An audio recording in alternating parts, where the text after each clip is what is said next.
Bonjour, bienvenue dans mon jardin. J'ai acheté ici en janvier 2020 et dès que je suis arrivé, j'ai pensé je vais créer différents espaces sur différentes thématiques en essayant de mettre la nature au centre de ce projet et en essayant aussi de lui donner des formes intéressantes.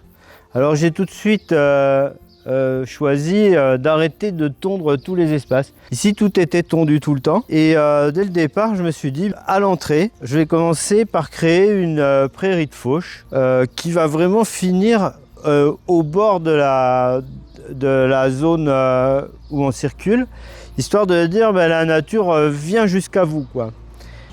Alors au départ, c'est un peu surprenant, mais très vite, beaucoup d'espèces jaillissent d'une telle prairie. Chaque fois que j'ai eu à faire ça, j'ai constaté qu'en fait, ce qui semble complètement monotone et uniforme, ces pelouses tondues, en fait, recèlent énormément de diversité.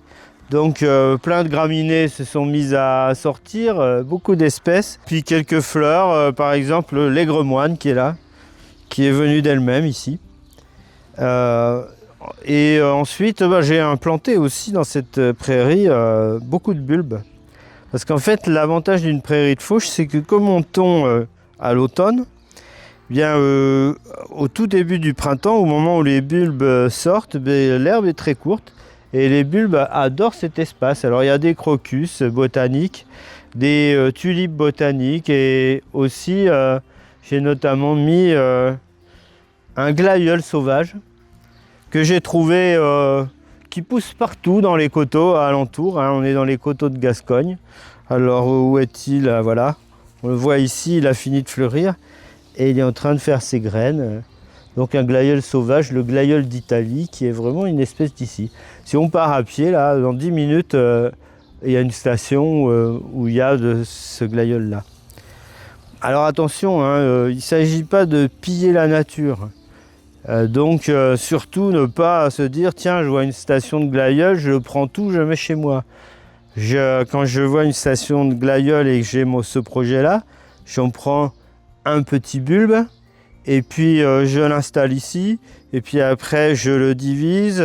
Si ça marche, je le multiplierai par semis pour le faire pousser dans ma pépinière qui est juste à côté.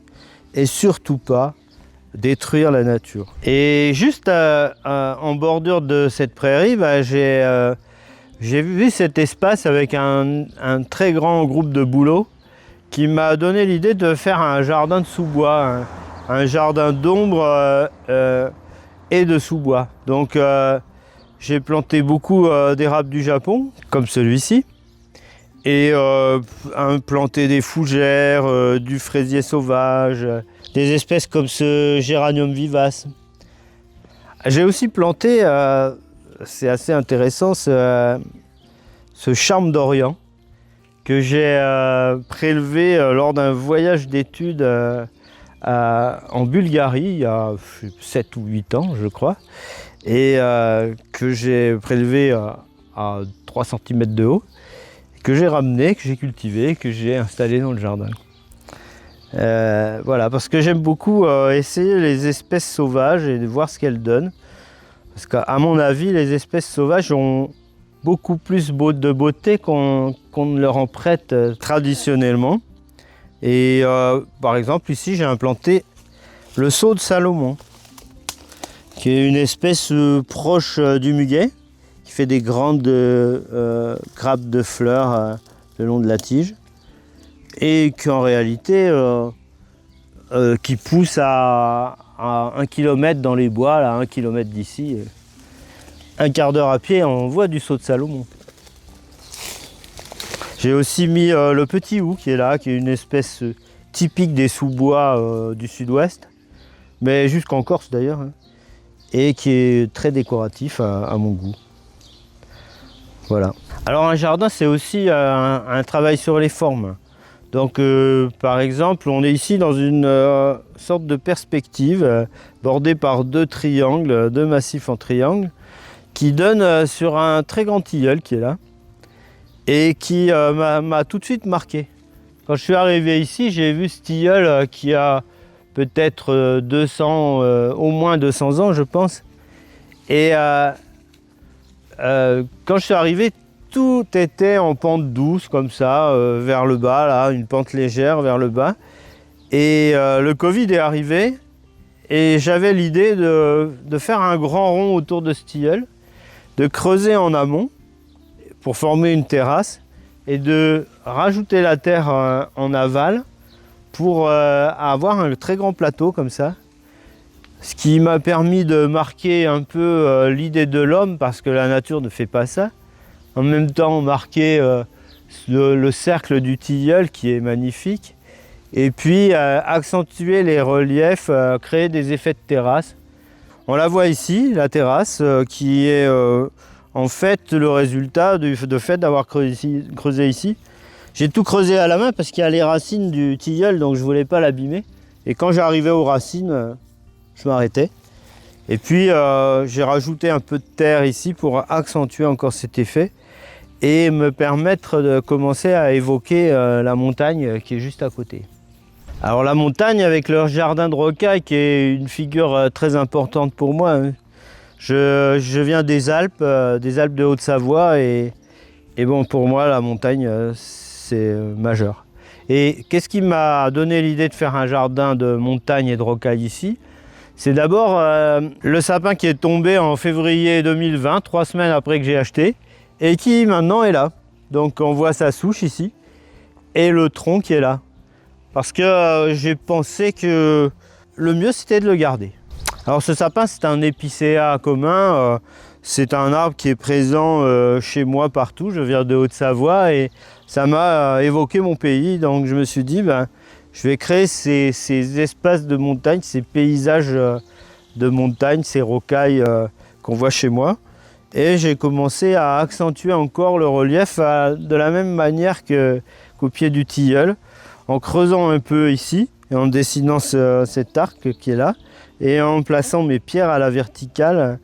Donc j'ai fait un mur avec les pierres à la verticale, ce qui est différent des murs de pierre sèche traditionnels et qui renforce la verticalité du jardin et l'effet montagne, hein, puisque vous voyez que ces murs là, qui sont un peu dans un style construit, partent comme si c'était une crête montagneuse. Et j'ai installé des plantes, des conifères principalement en haut des reliefs, et des plantes que j'ai pu la plupart du temps glaner dans la nature, comme cet œillet qui vient des environs de Luz Saint-Sauveur, ou d'autres végétaux qui sont présents dans la rocaille, comme le chardon bleu qui est là-haut, ou cette petite campanule que j'ai prélevée aux alentours de Sainte-Marie de Campan, ou dans les reliefs au-dessus de Sainte-Marie de Campan,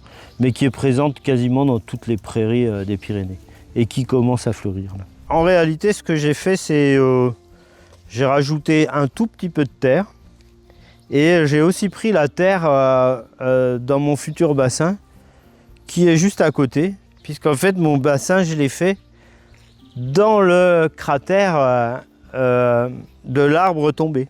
Alors on voit ici aussi ces magnifiques chardons bleus, hein, qui ne sont pas l'espèce sauvage qui est présente juste à côté, mais qui a beaucoup plus de mal à fleurir, qui sont une espèce hybride, mais qui représente bien l'effet que je voulais créer. Là c'est la rocaille de pierre calcaire, donc vous voyez cette pierre où j'ai planté des joubarbes et quelques plantes de rocaille, dont cette scabieuse qui est la scabieuse cinerea argentée que j'ai trouvée dans les baronniers en réalité.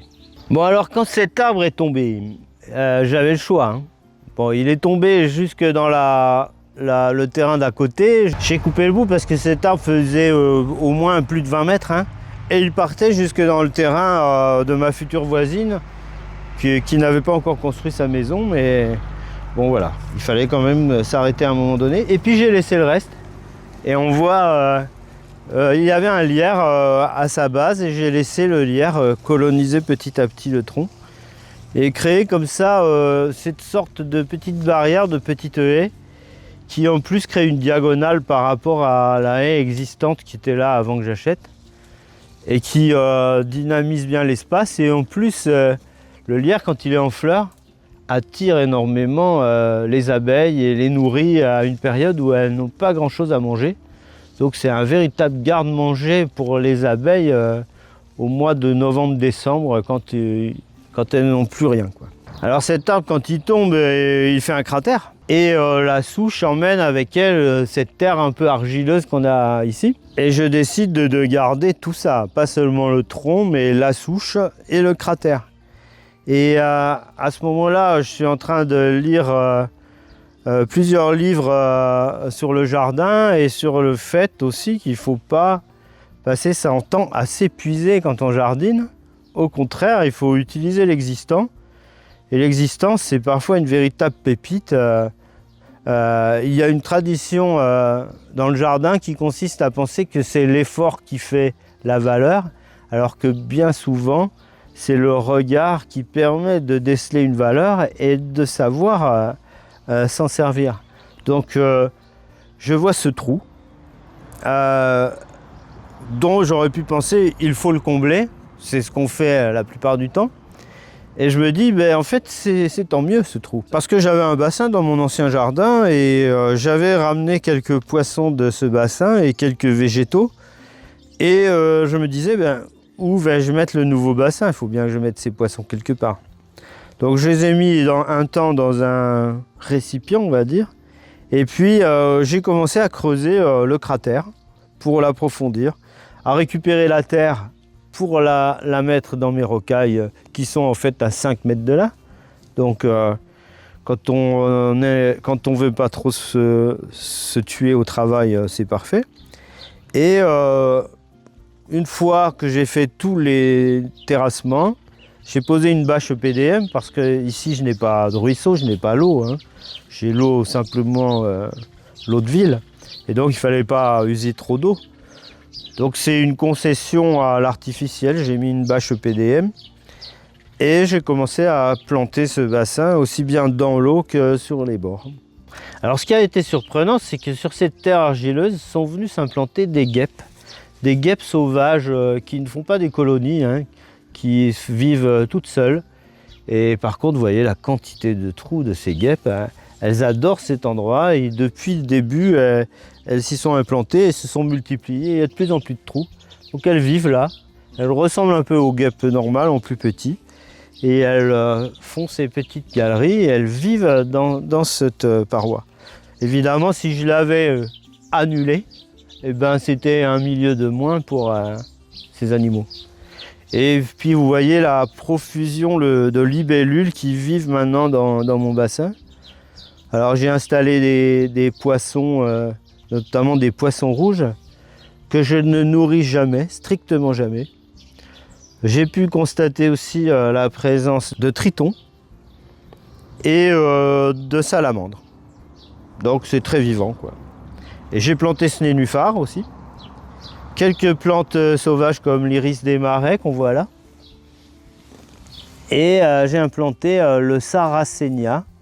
Le sarracenia, c'est une plante carnivore des États-Unis, hein, des prairies américaines, qui s'implante très facilement au bord des bassins et qui est parfaitement rustique. Alors là, on voit la fleur et là, on voit la feuille transformée en urne.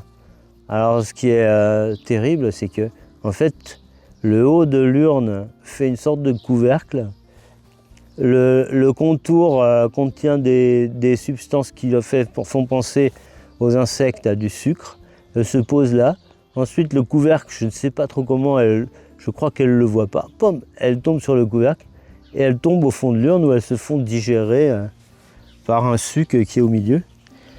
Et ces plantes sont parfaitement rustiques. Elles résistent jusqu'à moins 15, moins 20 degrés sans problème, puisqu'elles vivent dans les prairies nord-américaines.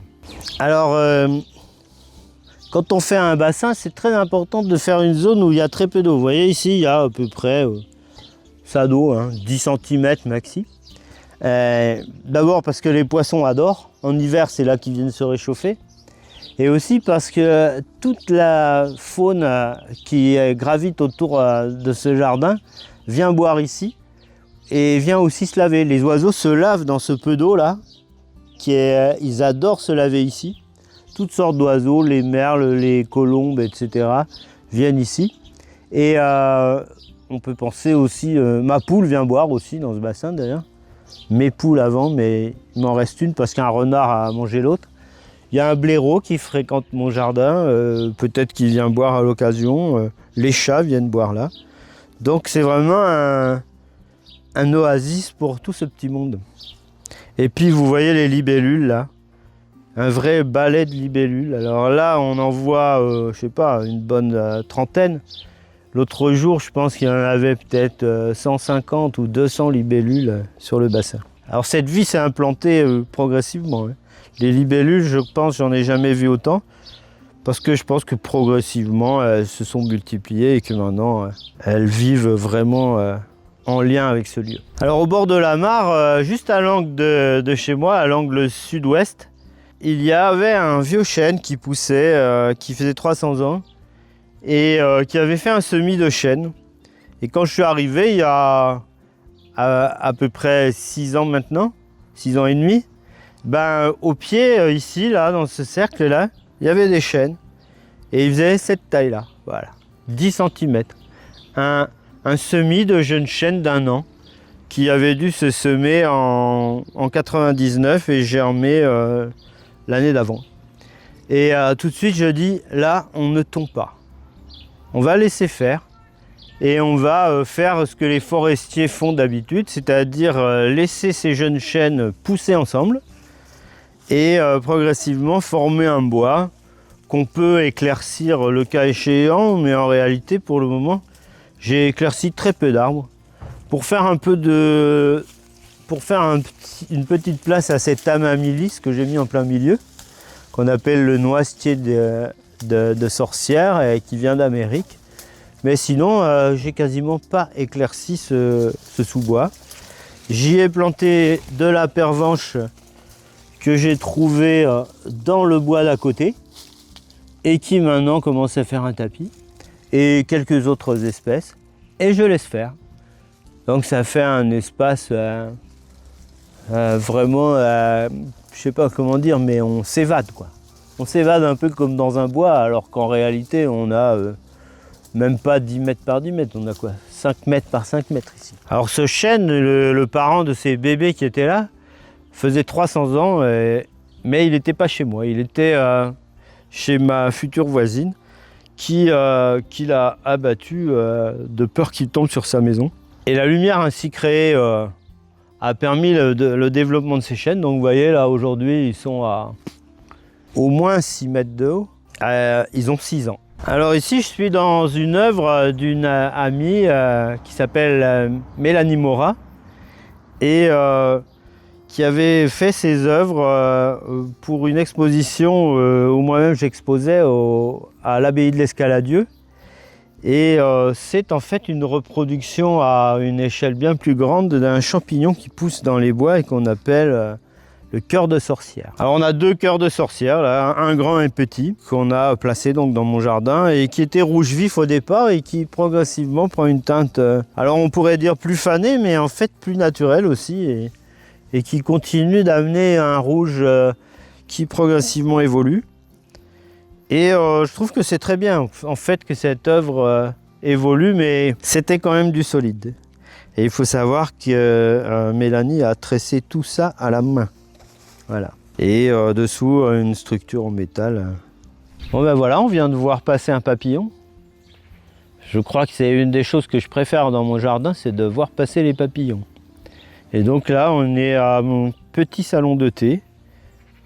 Quelques cailloux, un peu de bois, dans le cercle du tilleul. Et de là, on voit la suite du jardin, avec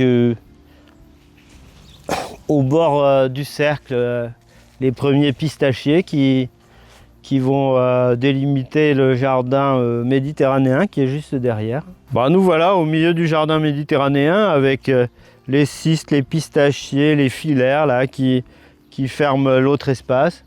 Et puis un olivier au milieu d'une prairie de fauche. Loin des oliviers, au milieu des graviers blancs comme on en voit partout et qui sont plus ou moins supportables en réalité. Et tout ça bordé par des petites haies. Voilà.